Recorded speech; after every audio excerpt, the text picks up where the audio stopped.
Hadil Kak Talino, Bajuramin Kak Saruga, Basengat Kak Jubata. Salam sejahtera untuk kita semua. Pada kesempatan hari ini saya akan mempresentasikan seminar proposal penelitian saya.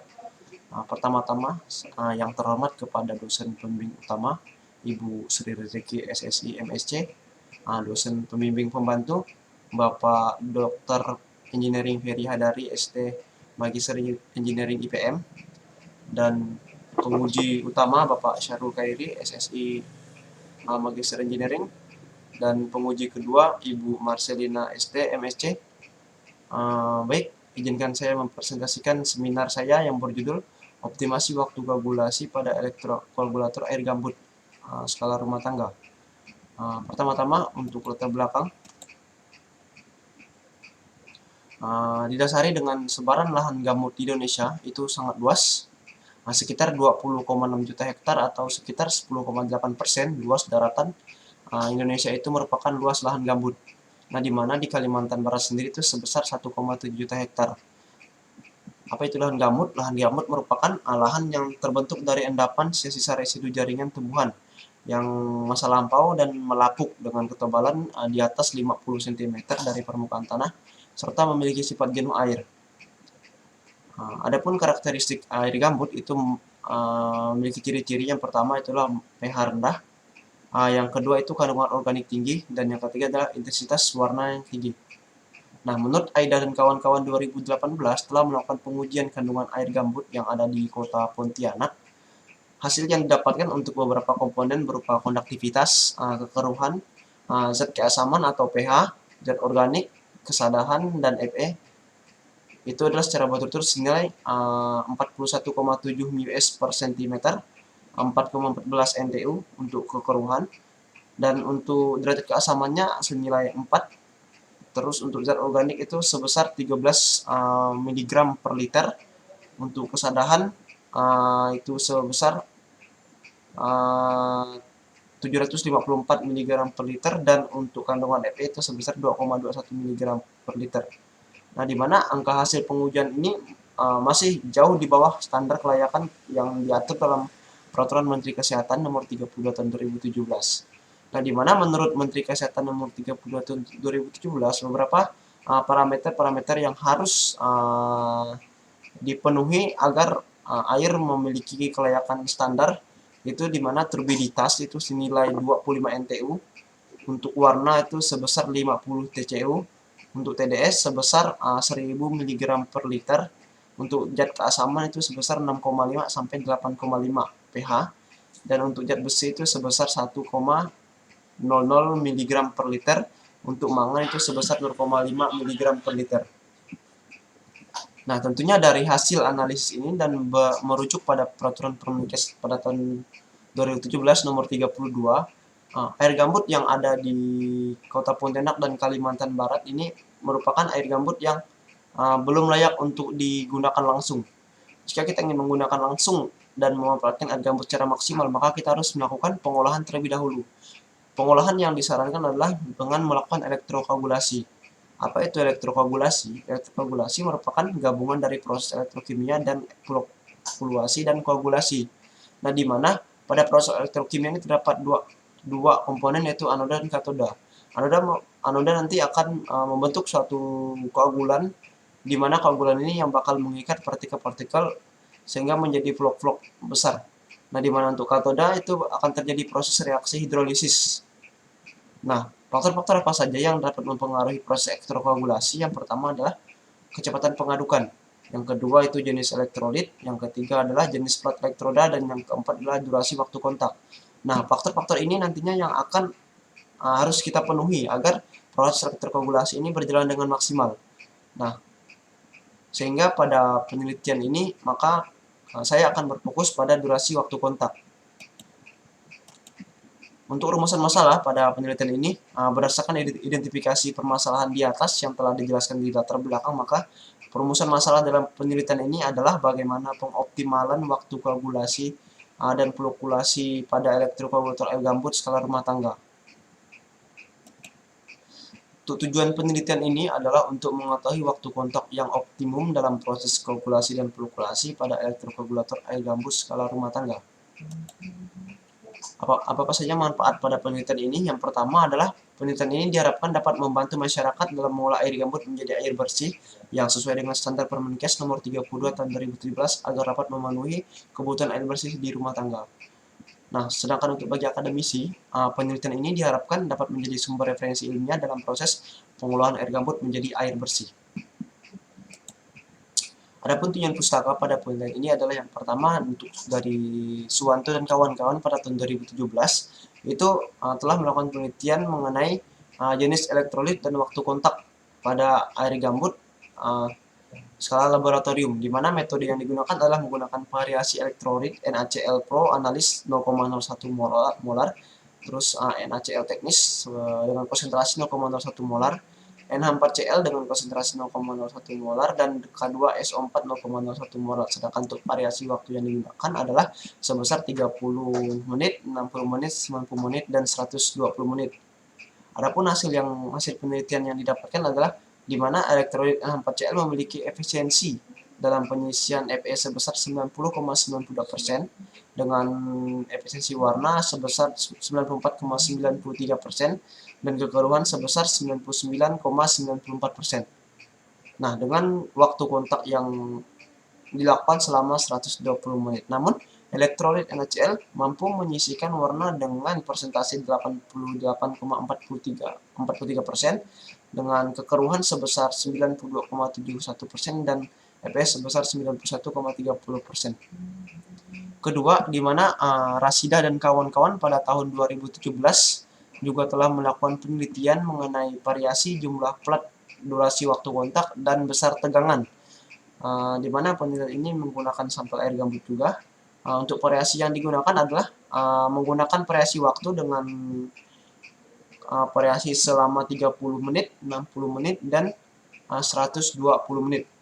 Nah, untuk jumlah plat yang digunakan itu 2 plat, 4 plat, dan 6 plat. Dan untuk tegangan sebesar 10 volt, 20 volt, dan 30 volt. Di mana hasil yang didapatkan adalah pada penggunaan 6 buah plat dan pada tegangan 30 volt untuk waktu kontak selama 120 menit ini mampu menjadikan air gambut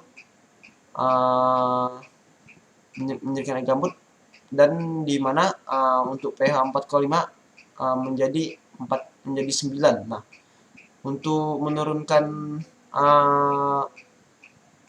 zat warna sebesar 107 diturunkan menjadi 13 PTCO. Nah, untuk TDS sendiri dari 989 mg per liter bisa turun menjadi 108 mg per liter. Nah, pada variasi ini juga diperoleh nilai optimum setelah waktu kontak selama 420 menit dengan nilai pH sebesar 9%, warna pada skala sebesar 13 PTCO, dan nilai TDS sebesar 108 mg per liter. Nah, yang ketiga adalah untuk Yusbrina 2015 telah juga melakukan penelitian mengenai hubungan pH dan elektrolit NaCl dengan Na2SO4 terhadap limbah surfaktan. Nah, di mana variasi yang digunakan adalah variasi keasaman, yaitu pH di angka 2, 4, 6, 8, dan 10. Dan untuk variasi larutan elektrolitnya menggunakan natrium klorida dengan Na2SO4. Nah, di mana hasil yang didapatkan adalah larutan elektrolit NaCl memiliki pengaruh yang baik dibandingkan dengan Na2SO4, di mana untuk pH 4 merupakan pH yang optimum untuk melakukan pengolahan limbah surfaktan dengan elektrokoagulasi. Terus yang terakhir yaitu yang keempat, Amelia dan kawan-kawan pada tahun 2019 juga telah melakukan penelitian mengenai variasi larutan elektrolit terhadap penurunan logam krom pada limbah. Nah, di mana metode yang digunakan adalah variasi larutan elektrolit NaCl, Na2SO4, Na3PO4, dan NaBr, dan NaI. Nah, di mana ada hasil yang didapatkan adalah larutan NaCl dengan penurunan konsentrasi Cr pada limbah electroplating sebesar 357,257 ppm dengan persentase penyisian sebesar 98,28%. Nah, untuk waktu yang optimal dalam proses elektrokoagulasi dalam penelitian ini yaitu dengan waktu operasi selama 180 menit. Dengan tegangan optimal sebesar 12 volt dan pH optimal sebesar 5. Untuk dasar teorinya adalah di mana untuk elektrokoagulasi sendiri itu merupakan gabungan dari proses elektrokimia berupa plat elektroda dengan proses koagulasi flokulasi dengan bantuan larutan elektrolit sebagai larutan penghantar listrik. Di sini kita dapat melihat bagaimana mekanisme dari elektrokoagulasi, di mana menurut 2012 proses elektrokoagulasi itu pertama adalah terjadinya migrasi muatan elektroda yang berlawanan sehingga terjadi netralisasi muatan. Selanjutnya kation ataupun anion yang membentuk endapan dengan pengotor yang ada pada air. Terjadi interaksi kation logam dengan OH- membentuk sebuah hidroksida dengan tingkat absorpsi yang tinggi dan kemudian berkaitan dengan polutan atau Bragg combination. Nah, yang terakhir adalah senyawa hidroksida yang terbentuk akan membentuk plok yang lebih besar dan gas hidrogen yang terbentuk membantu flotasi dan membawa polutan atau plok menuju permukaan cairan. Nah, kalau kita melihat gambar di sini adalah yang pertama, di mana terdapat sel elektrokimia, itu ada anoda dan katoda. Di sini anoda melepas 3 elektron aluminium, dan di katoda itu melepas OH- dan berikatan dengan Al3+ tadi dari anoda, di mana anion yang berada di katoda itu bergerak menuju kation yang berada di anoda. Nah, terjadi ikatan membentuk OH3 kali. Nah, OH3 inilah yang bertindak sebagai koagulan nanti, yang akan mengikat partikel-partikel pengotor pada air sehingga membentuk plok-plok dan nantinya menjadi plok-plok besar. Nah, di mana pada reaksi anoda terjadi pelepasan aluminium sebanyak +3 elektron, dan di mana di katoda terjadi reaksi pelepasan 2 elektron.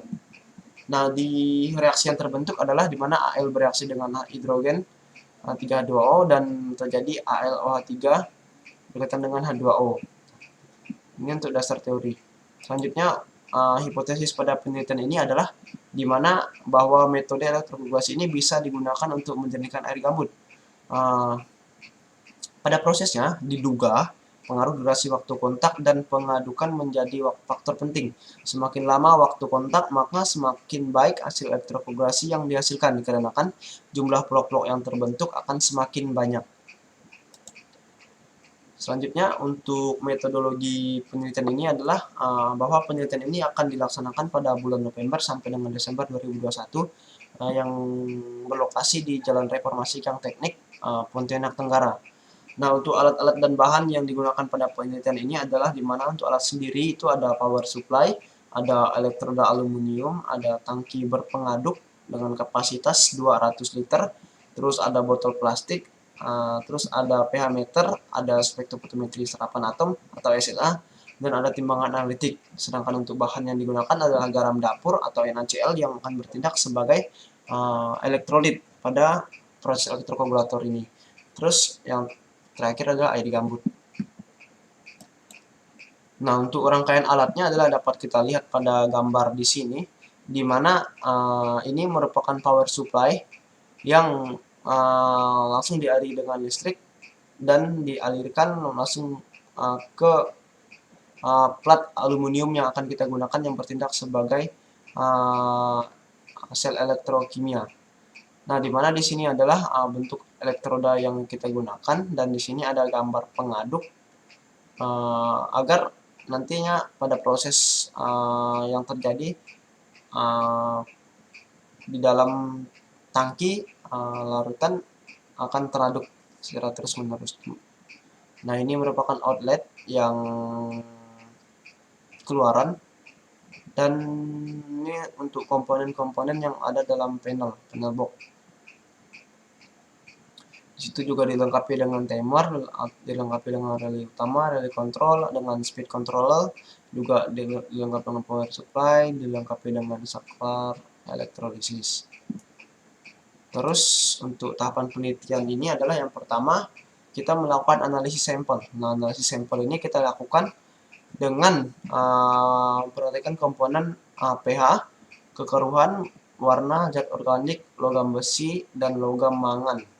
Nah, selanjutnya kita masuk ke persiapan alat, di mana alat-alat yang kita butuhkan adalah pelat aluminium. Kita potong membentuk persegi panjang dengan ukuran 20 kali 35 cm dikali 0,3 cm, yang mana merupakan luas permukaan aktifnya sebanyak 6 buah, dirangkai dengan secara paralel dan diatur jarak antar pelat itu sebesar 2,5 cm. Nah, selanjutnya itu kita rangkai pendel boxnya sehingga diperoleh dengan kondisi operasi, yaitu dengan input voltage-nya itu dengan arus AC sebesar 200 sampai 240 volt. Nah, untuk input frekuensi itu sebesar 50 per 60 Hz dan input current itu sebesar 3,5 ampere. Nah, untuk powernya itu sebesar 3,650 watt. Di mana efisiensi alat itu sebesar 70% dan dimensi sebesar 16,085 kali 5,2 cm. Setelah persiapan alat dilaksanakan, maka kita akan melakukan ke persiapan bahan. Nah, di mana bahan yang kita siapkan adalah garam dapur berupa NaCl, kita timbang sebanyak 75 gram. Nantinya garam dapur ini akan bertindak sebagai larutan elektrolit. Nah, untuk selanjutnya kita ambil air gambut itu di sumur menggunakan ember. Selanjutnya kita masukkan ke dalam reaktor kita. Terus untuk tahapan perencanaan selanjutnya itu adalah melakukan proses elektrokoagulasinya. Nah, di mana air gambut yang udah kita masukkan ke dalam reaktor tadi, kita tambahkan nih larutan 75 gram garam dapur ke dalam 200 ml, 200 liter air gambut tadi. Nah, selanjutnya kita hidupkan alatnya dan kita lakukan proses elektrokoagulasi dengan kecepatan pengadukan sebesar 100 rpm. Nah, di mana di sini juga kita memvariasikan untuk variasi yang kita gunakan, yaitu pertama kita menggunakan durasi waktu kontak pada proses elektrokoagulasi itu selama 15 menit. Nah, yang kedua selama 30 menit, yang ketiga 40 menit, dan yang keempat 60 menit. Setelah variasi terlaksana, habis itu kita melakukan pengadukan lambat dengan kecepatan 30 rpm selama 30 menit. Nah, fungsi untuk pengadukan lambat ini adalah untuk menstabilkan vlog-vlog yang sudah terbentuk. Terus dilakukan sedimentasi selama 60 menit. Fungsinya adalah untuk mengendapkan vlog-vlog yang terbentuk tadi agar turun ke permukaan bawah, sehingga nantinya air bisa menjadi jernih.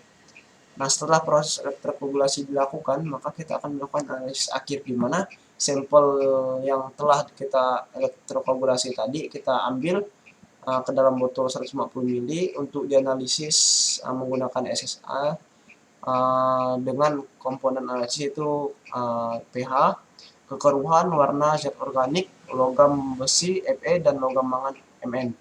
Nah, setelah dianalisis maka kita akan menghitung hasil efisiensinya, di mana rumus efisiensi yang kita gunakan adalah C1 dikurang C2 dibagi C1 dikali 100%, di mana untuk keterangannya adalah C1 merupakan perhitungan sebelum perlakuan dan C2 merupakan sesudah perlakuan.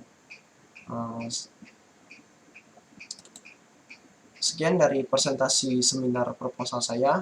Kurang lebih saya mohon maaf atas perhatian dan yang telah dilakukan. Saya ucapkan sekian dan terima kasih. Salam dari saya, Abdul Katalino, Bacuramin Kak Saruga, Basengat Kak Jubata. Arus, arus, arus.